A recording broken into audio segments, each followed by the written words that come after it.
Hello and welcome to the latest video. Today I'm going to show you how to build a gaming computer. This is the one I built. I hope you like it. This is an iCute turbine case from Maplin, it's about 40 quid, an MSI 870A-G54, it's a nice motherboard, and an AMD Phenom II X6 1055T. This is one of the new hex cores. And to cool it, we're going to use an Arctic Cooler Freezer Extreme revision 1. And for 8GB of RAM, that should be enough, DDR133, that'll be fine. ATI 4650, 1GB of dedicated memory. Add a 700W power supply, Blu-ray reader, DVD writer and some cold cathodes. Let's get it going. First thing I do is put the optical drives in. This is the Blu-ray reader, which weirdly has a DVD writer built in, but no Blu-ray writer. Go figure. And of course we've got the DVD burner as well. It's always a good idea to have two optical drives, I found. First one is a Samsung, second one I think is an LG. And make sure they're screwed in nice and tight so they can't move around. This will save on noise and loads of other things that could go wrong, like Xbox 360 do to discs. Now, we're going to fit the motherboard. So first thing goes in the back plate, and without pushing it through, you need to attach it to the back. It literally just clips on. Simple as that. It just lets you see what the motherboard has as well. All the ports, that's where the motherboard's going to go. So, here's the motherboard. The MSI 870A-G54, it says down here. It's not the most exciting motherboard, but it is quite useful, and it has a very good BIOS inside, as you'll see later. So we've got the 4 RAM slots, AM3, PCI Express ×1 there's PCI Express ×16, there's 2 of them. There are 3 PCI slots on the motherboard, there's an overclocking dial, 6 SATA ports, and an IDE port, which is quite nice as the DVD burner is IDE. And as you can see on the back, there's all your ports. So, to attach your motherboard, literally you've got to align the screws in the bottom of the case with the holes in the motherboard. Simple as that. And just make sure they're screwing in, but they are quite hard to find, as you can see here. There's one down here, and there's one in the top corner, and there's a few other around the board. So screw them in nice and gently, don't screw them in too tight, as you will damage the board. Now for the processor, Intel are different, but AMD you'll simply lift the arm and put it in. Notice the triangle in the bottom matches the triangle there. So yeah, just make you get a good look at that. And it's in. And when you're done, just put the arm down. Now don't ever force the processor in. If it doesn't fit in, it's not right. It literally should just fall in. Now I'm applying some thermal paste to the processor. I use a little bit too much, but it's no big deal. It's got 6 cores, so it should be fine. Now you want to spread it all over the processor. Make it nice and white like that, and then attach your cooler. Some coolers will have this already attached, so don't worry about it if it already does. You don't need to buy some. And here there's a fan goes in the middle, but I've left it out so you can see. Now I'm going to put the RAM in. This is one 4GB stick, which is very nice, and we're going to put 2 of them in, so you get 8GB of RAM.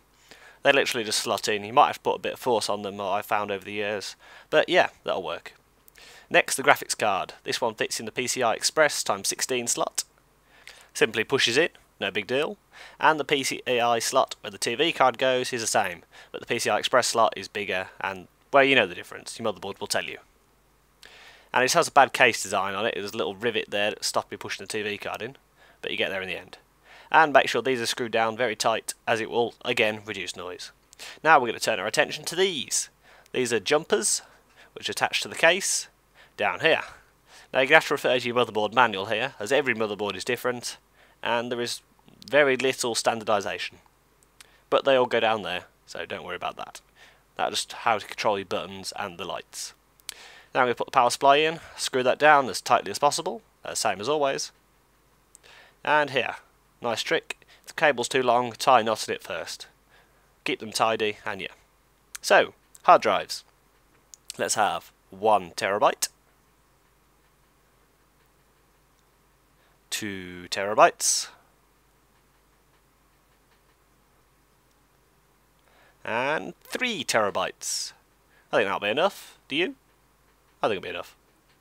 But yeah, make sure they're screwed down nice and tight, as these are the noisiest things inside the PC. So, here's the computer so far. We've got all the cards in, all the hard drives in, the RAM's in, the processor's in, the cooler's attached, the optical drives are in, and the power supply's at the top. So yeah, just got to wire it up, and it will work. And once you've wired it all up, make sure you keep your cables tidy, as this will improve the airflow and keep your computer cooler. As it's a gaming computer, this does make a difference, as we might try to overclock it. So it's just literally made of Velcro. This one just folds around. It's quite nice. Speaking of airflow, we need to get the fans on. There's already a fan attached to the front, which comes with the case. So let's put an Antec on the back. And here it is. The cables are very messy, but I'll get around to sorting those eventually. I just did a quick mock-up for this video. And yeah, fans now in. I see we've got a good airflow. Comes in at the front, out at the back, and in at the side as well. But that's just to keep the graphics cool. So there we go. Cold cathodes are in. So, nice to turn it on. Get a nice blue light. And hopefully we should see the motherboard screen in a second. There we go. MSI 870A-G54. When you first boot it up, you want to go into the setup menu, which is this. Call it the BIOS. And make sure everything's fine at the clock and so forth. And there it is. Telling me the processor. So let's do some benchmarking. On the left is my old computer. This had the triple core AMD 8450 inside. But as this is a graphics program, we're not going to see a huge difference, and we don't. Not very much, but there is a difference, which is good. CPU score is well up, as it's got 6 cores instead of 3. So, let's get a bit of overclocking going. And when it's overclocked, we get the old score here, 7115 to 7319. Brilliant. A small overclock does that. As this is the graphics based thing, we should take the old graphics card out and put the new one in. This is an ATI HD 5770. It's a semi-new graphics card. It's one of the best ATI has ever made. It took back the graphics market from Nvidia, and it's just got a slot back into PCI slot like before. There we go. So I can already see an improvement while benchmarking. We never got anywhere near this high before. So what was the old score?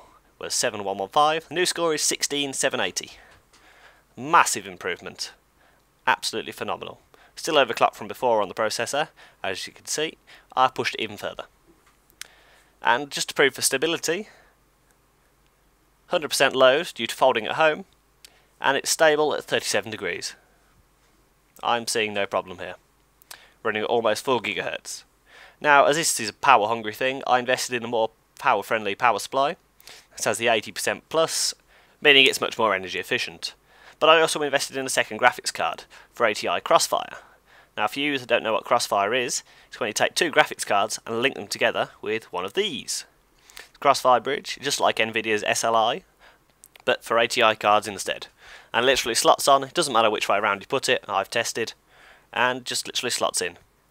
It's got a flexible thing, but I pull it out just to improve airflow, I don't know. And I overclocked it just that little bit more, just breaking the 4 GHz barrier.